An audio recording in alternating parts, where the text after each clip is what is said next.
So we did 10 minutes live and 10 minutes embargo. If you want to ask a question, just raise your hand. Tony, I don't know if you want to go first. Thank you. Hi, Tony. First of all, any news? Everyone okay, I hope? Yeah, no, everyone is absolutely fine. So Conor Hurdahan joined up with the team today after his move to Sheffield United, and so we're all fit and ready to go. Would you think that Conor, because the move came so late and his travel over here was made, would that affect your thinking on whether to start him? No, it won't at all. We've got a fully fit squad, obviously. Apart from the players who withdrew in advance of the squad, but since we've announced the squad, we've everyone fully fit for the game tomorrow. Now, something I said to Seamus yesterday, but the fact that Ronaldo is playing tomorrow, I mean, he's such a world figure in the game. Just your thoughts on him? I know there's plenty of other players at Portugal, but your thoughts on Ronaldo in particular? And a chance of breaking that record? Well, he's without doubt, he's an outstanding talent and has been for nearly two decades now. Really, he's for such a long period of time since he forced the marriage. But you're right that they have a lot of good players. So, Portugal, a lot of good players all over the park. So, but from our point of view, it's a great game for us. I think it's an important World Cup qualifier, and the players, we feel we've got a lot of potential in our team. We've blooded a lot of players, given 11 players a competitive international debut. We've given other players some friendly games, and we're building a team, and we're looking for to see even more progress. We had a good June window. We want to carry that into this window now, and with the game against Portugal, and we're looking forward to the game.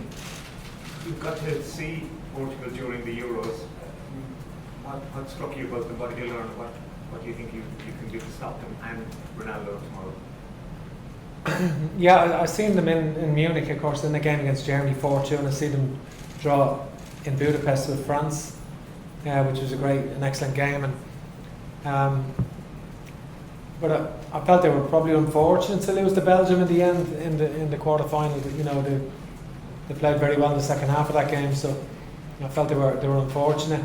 Obviously, the Nations League holders and the previous European champions, so they're a very strong team regardless. But we're really focusing on ourselves. We've done our homework on Portugal. We know their strengths, but we want to focus on playing well ourselves and putting in a very strong performance here tomorrow night. Next question from someone. What's the problem with the mic, sir? You waiting for the mic?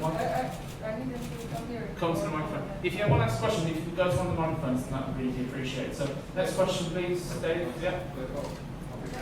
Perfect. Thank you. You mentioned there about focusing on your team. How can you cause Portugal problems?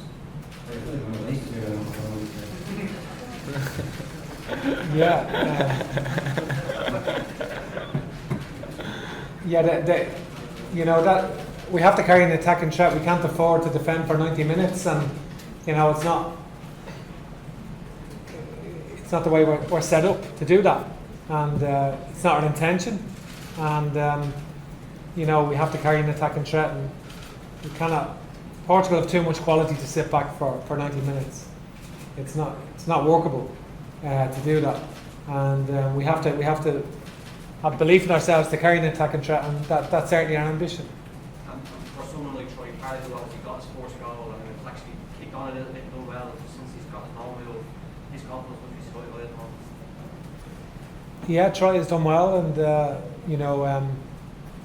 we forget he's still so young, and he's 19, and he's the goals that he got in the summer will boost his confidence, and it's always good to get off the mark at international level for every player, and so in him and other young players. But I think it's the balance between experienced players and young players in the squad now, and it's a good. You can see the connection between them, and there's a good rapport, and we need that to manifest itself into strong performances this week. And on that, Seamus, how are you finding that dynamic now in terms of over the last while with the new players coming in and the experience and stuff? Yeah, listen, I was one of them young players before, and you look towards the senior players for standards, for the way they behave around the place, for the pride they have in the shirt every time they go out, every time they meet up. So as senior players, it's important that we give off that that example, and the young lads learn from us as much as they can. So the mix is there, and I'm quite happy with how we are as a group as well. I think we've always been a together unit, and that will continue. And as far as me and the senior lads go, we'll always be doing the right things, whether that be around the hotel or on the training pitch, to show how important it is to turn up and be proud to put on that green shirt. Okay, Gavin. Seamus, just given the whole world is looking at this game as the game in which Ronaldo might break the record, how motivated are you and players in terms of wanting to ruin the coronation, ruin the party? No, listen, it's not a case of ruining any parties or anything like that. I think, like the manager touched on, we've got to focus on ourselves. I think everyone in the room and everyone in the world knows how important and how amazing Cristiano Ronaldo has been over the last 15 years. It's incredible, really, the numbers that he's provided over that course of time. So as a group, we've got to focus on what our plan is tomorrow, and how we can obviously stop them players. There's a few of them that you need to keep an eye on, and what we can bring to the game. But yeah, listen, it's going to be tough. He's one of the best players that's ever played the game, and listen, we're looking forward to getting out there and playing against him. But ultimately, we will have our own plan and try and take that to them as well. Thanks. And just one for Stephen. Stephen, is match fitness your main criteria when it comes to selections tomorrow? Particularly in midfield, there's guys who really haven't played a whole lot this season. Are they ready to play tomorrow night?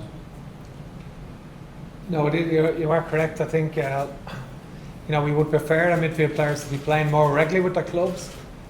It has been a bit disappointing for us that is not the case.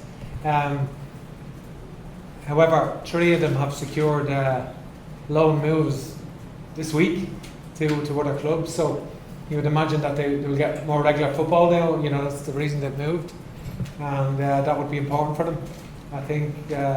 So yeah, that has to come into some of my thinking in relation to, we need energy.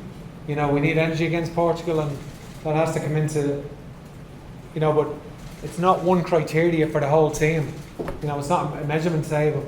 We have to take each position on its merits, and so a lot of the players, some of the players that haven't started pre-season or haven't started the first opening games in the season, nonetheless have played games in pre-season, which was only a couple of weeks ago, and have had a full 6 weeks or 5 weeks pre-season before that. So it's not like the October and November window where they won't have played for a long period. Some of them, it's not that long since some of them have played games, even if it hasn't been competitive games. Paul, if you want to ask the final questions of the live section, then we'll cut to the invalid. Seamus, did you play against Cristiano in the Premier League? No, I missed out on him when I think he did he leave in 2009 or something, or 2010. I just went over, so no, I've not played against him, only in a pre-season friendly, but tomorrow will be the first competitive game. Do you expect him to play like some kind of central kind of striker, or do you expect him to be playing wide, or it's a question for either of you?